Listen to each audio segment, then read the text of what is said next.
হরে কৃষ্ণা। আজকের ভিডিওতে আমি আপনাদের বলবো যে মৃদঙ্গ কিভাবে প্র্যাকটিস করতে হয়।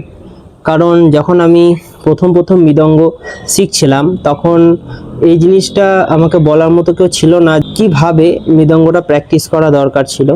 তখন আমার মনে একটা জিনিসই এসেছে যে কোনোভাবে যদি আমি হস্ত সাধনা যেটা হয় সেটা যদি আমি কোনোভাবে পার করে ফেলতে পারি তাহলে আমি গানের বোল বাজাতে পারবো, গানে বাজাতে পারবো। সবারই যখন প্রথম মৃদঙ্গ শেখে এটাই ইচ্ছে থাকে যে আমি যেন গানে বাজাতে পারি।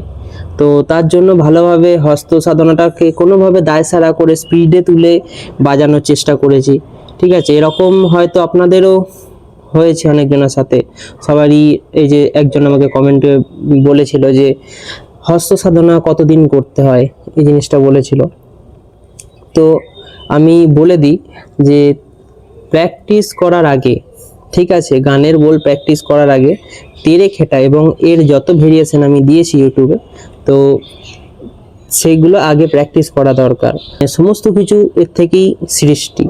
হ্যাঁ, শুধু তেরে খেটার আগে পরে ভাবে কিন্তু এই তেরে খেটার তেটে এই জিনিসটাই কিন্তু বাঁচবে। অতএব আপনারা যদি এটা করেন যে ভালোভাবে তেরে খেটা বা অন্যান্য যে হস্ত সাধনার বোলগুলো আছে সেগুলো যদি প্র্যাকটিস না করেন তখন কিন্তু আপনাদের পরে সমস্যা হতে পারে। কারণ তেহাইয়ের ক্ষেত্রে, অন্যান্য গানের বাজনার বোলের ক্ষেত্রে তেরে খেটা খুব একটা প্রয়োজনীয় বোল বাণী। ঠিক আছে, এবার আমি আপনাদের বলি যে প্র্যাকটিস কিভাবে করা দরকার।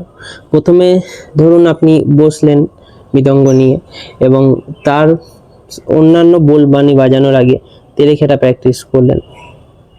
সেটা করার পরে আপনি এমনভাবে প্র্যাকটিস করবেন যে এটা দায় ছাড়া করে স্পিডে তোলাটা আপনার লক্ষ্য হবে না।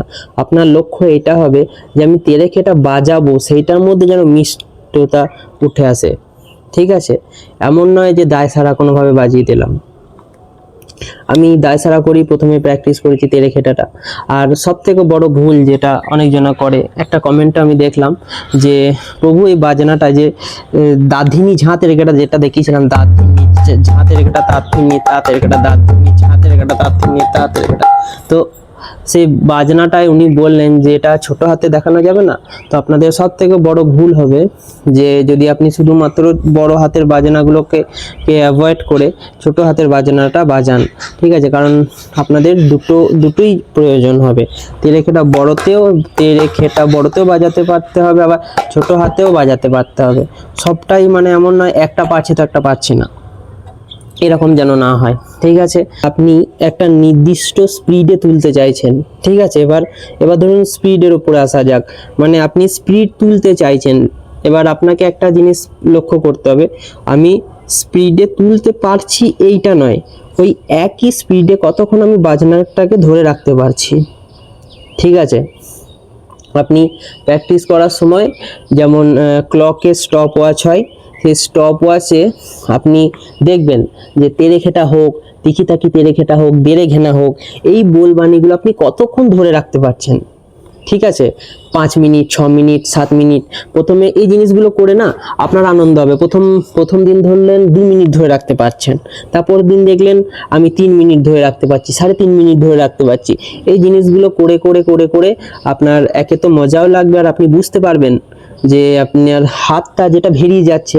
ঠিক আছে, হাতটা আপনি কতক্ষণ সেই বাজনাটাকে ধরে রাখতে পারছেন, কতক্ষণ পর আপনার হাতটা ভেরিয়ে যাচ্ছে, এই জিনিসটা আপনি বুঝতে পারবেন।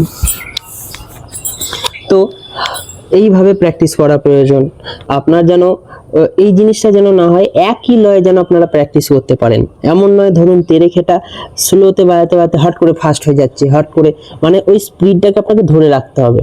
ঠিক আছে, আর যখন দেখবেন আপনার হাত ধরে যাচ্ছে, হয়ে যাচ্ছে, আপনি চেষ্টা করবেন যে তার সত্ত্বেও আপনি বাজাতে পারেন যেন। ঠিক আছে, হাতে যন্ত্রণা হলেই যদি আপনি ছেড়ে দেন না, তাহলে সেই সময় আপনার ক্ষমতাটা তৈরি হয়। ঠিক আছে, যখন আপনার হাত যন্ত্রণা হয়, হাত ধরে যায় আর পারছেন না, সেই জায়গায় আপনি যেটা প্র্যাকটিস করছেন সেটা হচ্ছে আপনার আসল প্র্যাকটিস। তা না হলে যেটা আপনি বাজাতে পারছেন, নর্মাল বাজাতে পারছেন, সেটা তো আপনার হাতে অটোমেটিক চলছে না, সেটা তো আপনার হাতে আছে বলেই তো আপনি জিনিসটা বাজাতে পারছেন। আরেকটা জিনিস যেটা আমি বলতে চাই যে হস্ত সাধনা আপনি যত দিন অবধি আপনি মৃদঙ্গ বাজাচ্ছেন আর ততদিন অবধি আপনাকে এইভাবে হস্ত সাধনা করেই তারপরে আপনাকে বাজাতে হবে। কারণ আমি এখন বুঝতে পারছি তখনকার সময় যদি আমি তেরেখেটা ভালো প্র্যাকটিস করতাম, এর থেকেও ভালো প্র্যাকটিস করতাম, আমি এর থেকেও ভালো বাজাতে পারতাম, এর থেকেও বেশি আওয়াজ বেরোতে পারতো, মিষ্টতা আসতে পারতো। ঠিক আছে, তো আপনারা যেহেতু শুরু করছেন যারা, তো তাদের জন্য এটা আমি বলে দিচ্ছি, আপনারা অবশ্যই তেরেখেটাকে অবহেলা করবেন না। ঠিক আছে, প্রথমে এবার আমি বলে দিচ্ছি যে আপনারা কিভাবে প্র্যাকটিস করবেন, বা আমি এখন যে রুটিনটা ফলো করি। তো প্রথমে আমি মৃদঙ্গ হাতে নিই, 30 মিনিট তেরেখেটা প্র্যাকটিস করি। তারপরে ঘি তেটে আমি দেখিয়ে দিয়েছিলাম, ঘি তেটে। ঠিক আছে, কিভাবে প্র্যাকটিস করবেন আসুন দেখিয়ে দিই। প্রথমে তেরেখেটা বড় হাতে বাজাবেন, তারপর ছোট হাতে বাজাবেন। তেরেখেটা তেরেখে তেরেখেটা তেরেখেটা তেরেখেটা তেরেখেটা তেরেখেটা তেরেখেটা গিটেরে গিটেরে গিটেরে গিটেরে গিটেরে গিটেরে গিটেরে গিটেরে গিটেরে গিটেরে গিটেরে গিটেরে গিটেরে গিটেরে গিটেরে গিটেরে গিটেরে গিটেরে। এই দুটো 30 মিনিট ধরুন, আমার ক্ষেত্রে বলছি, হস্ত সাধনা এই দুটো 30 মিনিট যার সময় আছে, তো বলবো যে তেরেখেটা যত কটা ভেরিয়েশন আছে, তো শুধুমাত্র তেরেখেটা এবং তার ভেরিয়েশনগুলো পরপর করে বাজাবেন। হ্যাঁ, তেরেখেটার উপরে 30 মিনিট সময় দেবেন, এবং তারপরে আপনারা অন্যান্য যেমন তিকিতাকি তেরেখেটা আছে, খেটাতাকি তেরেখেটা আছে, দেরে ঘেনা আছে, ঢিনতাগো তেরেখেটা আছে, এই জিনিসগুলো তারপরে প্র্যাকটিস করবেন। ঠিক আছে, আমি এখনো পর্যন্ত তেরেখেটা, ঘি তেটে, তারপরে ঘেনেনের ঘেনা, এই জিনিসগুলো প্র্যাকটিস করার পরে তারপর আমি গানের কোনো বোল বাজাই। ঠিক আছে, মৃদঙ্গর ক্ষেত্রে আপনি যতটা প্র্যাকটিস করবেন তত আপনার হাত খুলে যাবে। এবার ধরুন যে আমি যখন প্র্যাকটিস করতাম তো আমার হাত ফেটে যেত। ঠিক আছে, হাত ফেটে যেত, এখনো পর্যন্ত বাজালে অনেক সময় অনেকক্ষণ প্র্যাকটিস করার পর হাত ফুলে যায়, হয়ে যায়, তার সত্ত্বেও আমি প্র্যাকটিসটাকে আটকাই না, আমি হস্ত সাধনাটা কমপ্লিট করি। তারপর যদি মনে হয় যে না হাত ভেরিয়ে যাচ্ছে, শিরা টান ধরে যাচ্ছে, আর পাচ্ছি না, তখন আমি ধরুন সেক্ষেত্রে আমি আর বাজাই না। কিন্তু বেশিরভাগ ক্ষেত্রে আমি কষ্ট করে হোক হস্ত সাধনাটা করি।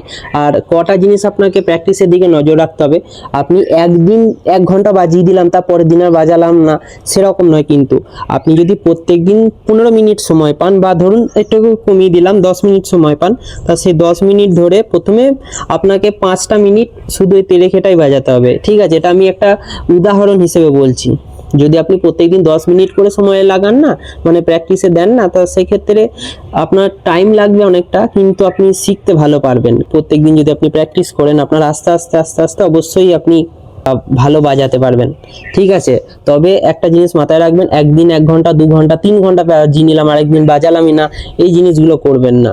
ঠিক আছে, এগুলোতে মানে কি বলবো, একদিন স্টপ করে দিলে না, সেই জায়গাটা সেই দিনের জন্য আপনার কাজটা ফাঁকি হয়ে গেল। চেষ্টা রাখবেন যে প্রত্যেকদিন বাজানোর। হ্যাঁ, যেদিন ধরুন মৃদঙ্গ থাকবে না, সেদিন ধরুন এরকম হাঁটুতে প্র্যাকটিস করতে পারেন। ঠিক আছে, আর ধরুন অনেক রাত অবধি ধরুন আপনারা সময় হয় রাতের বেলায়। ঠিক আছে, তো আমি যখন রাতের বেলা প্র্যাকটিস করতাম, এবার রাতে তো বুঝতেই পারছেন আওয়াজ জোরে আসবে, তো সেক্ষেত্রে আপনারা একটা শুদ্ধ বস্ত্র রাখতে পারেন, সেটা মৃদঙ্গের ওপরে চাপা দিয়ে আপনি প্র্যাকটিস করতে পারেন।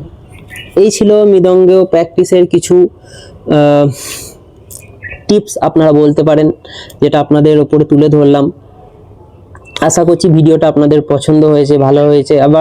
এবং যদি এই ভিডিওটা আপনাদের যদি সত্যিই কোনো কাজে লেগে থাকে, বা আপনারা উপকার পেয়ে থাকেন, তো এটা অবশ্যই কমেন্ট করে জানাবেন। তো আজকের জন্য ভিডিওটা এটুকুই, ভালো থাকবেন, হরে কৃষ্ণ।